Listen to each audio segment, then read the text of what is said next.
दोस्तों, क्या आप जानते हैं कि एक मसीही व्यक्ति किसी दूसरे धर्म में शादी क्यों नहीं कर सकता है? चाहे वो लड़का हो या लड़की हो। हम सब ने सुना है कि जो प्रभु यीशु मसीह पे विश्वास करते हैं, जो कलीसिया जाते हैं, चर्च में जाते हैं, जो अपने आप को विश्वासी कहते हैं, वो लोग कभी भी किसी दूसरे धर्म के लोगों के संग शादी नहीं कर सकते। आखिर ऐसा क्यों है? बाइबल में क्या इसके विषय में बताया गया है कि एक विश्वासी को कभी भी दूसरे किसी और धर्म के लोगों के संग शादी नहीं करना चाहिए या किसी और चीज़ों को मानने वाले के साथ शादी नहीं करना चाहिए?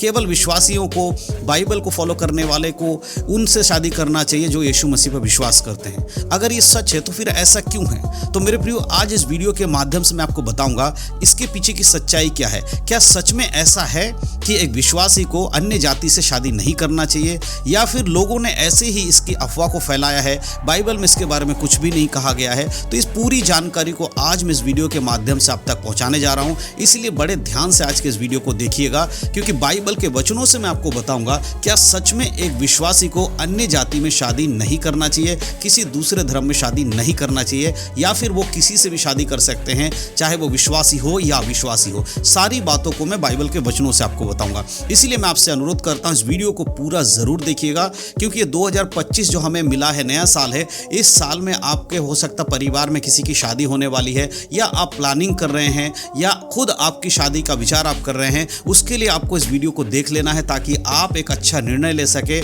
आप सही से डिसाइड कर सके कि बाइबल के अनुसार क्या सही है। तो पूरे वीडियो को जरूर देखिएगा। तो चलिए दोस्तों, ज्यादा देर नहीं करते, वीडियो को हम मिलकर शुरू करते हैं। तो दोस्तों, अक्सर आपने इस बात को सुना होगा कि एक विश्वासी को अविश्वासी के साथ, अन्य जाति के साथ शादी नहीं करना चाहिए। आज बहुत सारे लोग अनजाने में ऐसा करते हैं कि वो विश्वासी होकर भी अविश्वासी से शादी कर लेते हैं। क्या सच में बाइबल में ऐसा कहा गया है? बाइबल के कुछ वचनों को देखकर मैं आपको बताऊंगा कि बाइबल में ऐसा क्यों कहा गया है कि एक विश्वासी को अविश्वासी से शादी नहीं करना चाहिए, या फिर आपके पास्टर आपसे क्यों ऐसा कहते हैं कि आपको विश्वासियों के संग ही शादी करना चाहिए। एक लड़का और एक लड़की दोनों का विश्वासी होना क्यों जरूरी है? देखिए, सबसे पहली बात तो मैं आपको बता देना चाहता हूं कि यह बात बिल्कुल सही है।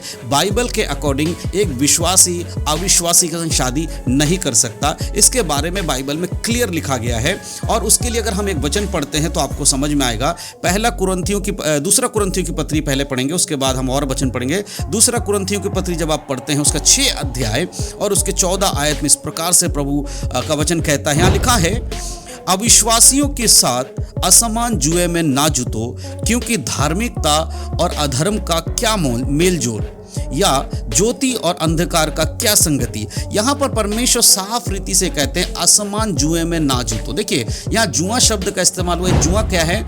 एक बैल जब हल चलाने के लिए हम बैल को रखते हैं तो 2 बैल लगते हैं हल चलाने के लिए। तो दोनों बैलों के कंधे पे जो बोझ रखा जाता है, जिस पे हल को बांधा जाता है, एक लकड़ी रखी जाती है, उसको जुआ कहा जाता है। अब असमान जुए में ना जुतो, यानी कि एक तरफ अगर एक ताकतवर बैल को रख दिया जाए और एक तरफ एक कमजोर बैल को रख दिया जाए, तो वो अगर खेत जोतने निकलेगा तो क्या होगा? कमजोर बैल का और जो ताकतवर बैल है आपस में मेल नहीं खाएंगे, वो खेत सही से जुताई नहीं होगी, उसका खेती सही से कर नहीं सकते हैं। इसीलिए प्रभु कहता है कि असमान जुए में ना जुतो। अगर आप विश्वासी हैं तो बाइबल क्लियर है कि एक विश्वासी की शादी एक विश्वासी के संग ही होना चाहिए। अविश्वासियों में अगर आप शादी करेंगे तो असमान जुआ हो जाएगा, बराबर का नहीं होगा। एक व्यक्ति प्रभु यीशु मसीह पर विश्वास करने वाला होगा, एक व्यक्ति अन्य जाति जो अलग अपना जो भी जिस पर भी विश्वास करता है उस पर विश्वास करने वाला होगा। लेकिन बाइबल में अगर हम नीति निर्गमन की किताब पढ़ते हैं, वहाँ प्रभु ने साफ रीति से कहा, तू मुझे छोड़ दूसरों को ईश्वर करके नहीं मानना है। ऐसे में क्या होगा कि अगर आप एक लड़का हैं, अगर आपने एक ऐसी लड़की से शादी की जो यीशु मसीह पे विश्वास नहीं करते, जो अन्य जाति से है, तो आप तो चर्च जाने के लिए उसको जबरदस्ती करोगे, लेकिन उसका मन नहीं है चर्च जाने का। तो इसमें क्या होगा? आपके परिवार में खटपट होने लगेगा, आपके वैवाहिक जीवन खराब हो जाएगा, आपके रिश्ते खराब होने लगेंगे। देखिए, जिससे आपने शादी किया वो यीशु मसीह को नहीं जानते। अब उसकी कोई गलती नहीं, उसे नहीं मालूम कि यीशु मसीह कौन है, चर्च में क्यों जाना चाहिए, उसको कुछ भी नहीं पता।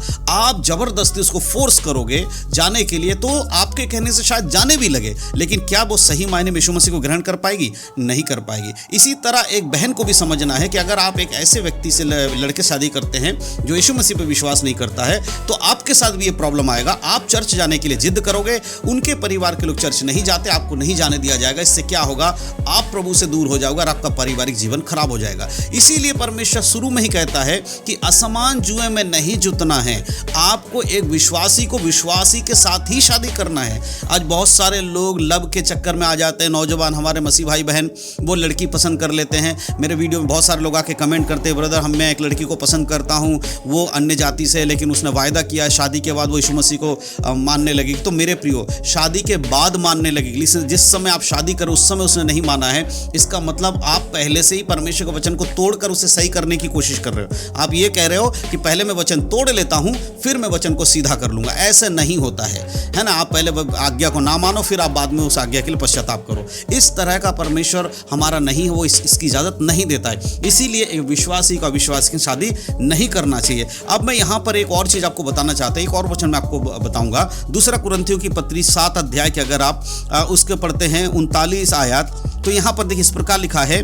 जब तक किसी स्त्री का पति जीवित रहता है तब तक वह उससे बंधी हुई है, परंतु उसका पति मर जाए तो जिसे चाहे विवाह कर सकती है, परंतु केवल प्रभु में। यहाँ पर मैं लास्ट के इस शब्द को आपको ध्यान देना चाहता था।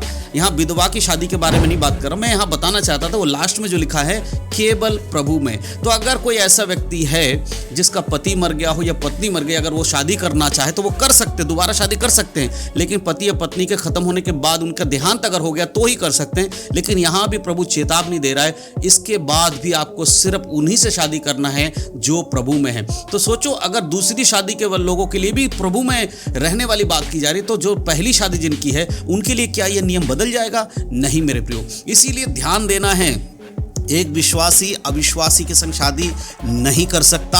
अगर आप अपने बच्चों के लिए कोई ऐसी लड़की देख रहे हैं, लड़का देख रहे हैं जो प्रभु में नहीं है, आपका बच्चे प्रभु में है लेकिन वो लड़की या लड़का प्रभु में नहीं है, तो आप बिल्कुल भी शादी को मत करिएगा। आपकी खुशी के लिए आप कर देंगे, आपके बच्चों का जीवन खराब हो जाएगा। क्योंकि एक व्यक्ति चर्च जाने वाला है, दूसरा किसी और जगह जाने वाला है, इसमें खटपट होगा, उनका जीवन बर्बाद हो जाएगा। ऐसी गलती ना करें। आप प्रार्थना करें परमेश्वर से, प्रभु आपको मार्ग देंगे। ऐसा नहीं है कि दुनिया में आपके बच्चों के लिए लड़का लड़की नहीं मिलेगी, आपके लिए आपकी पत्नी नहीं मिलेगी या आपके लिए आपका पति नहीं मिलेगा। आपको आज से ही प्रार्थना करना है। ये 2025 आपके लिए आशीष का साल होने वाला है, वर्ष होने वाला है। इसमें आप अपने लिए प्रार्थना करें कि प्रभु की ओर से एक उत्तम जीवन साथी परमेश्वर आपको दे। एक और आखिरी वचन मैं आपको बताना चाहता हूं पुराने नियम से, ताकि आप और गंभीरता से इस बात को समझो। अगर आप व्यवस्था विवरण की किताब को अगर आप पढ़ते हैं तो वहां पर इन बातों को लिखा गया। बड़े ध्यान से सुनिएगा, क्योंकि नए नियम में से मैंने आपको बता दिया, पुराने नियम से भी मैं आपको बता रहा हूं। 7 अध्याय व्यवस्था विवरण की किताब, उसके 7 अध्याय के अगर आप 3 और 4 आयत को पढ़ेंगे, तो मैं 3 आयत से 4 आयत को आपको पढ़ के सुनाना चाहता हूं। यहां पर क्या लिखा है देखिए, 4 में लिखा है, क्योंकि वे तेरे बेटे को मेरे पीछे चलने से बहकाएंगी और दूसरे देवताओं की उपासना कराएंगी। इस कारण यहोवा का कोप तुम पर भड़क उठेगा और वे तुझे शीघ्र सत्यानाश कर डालेगा।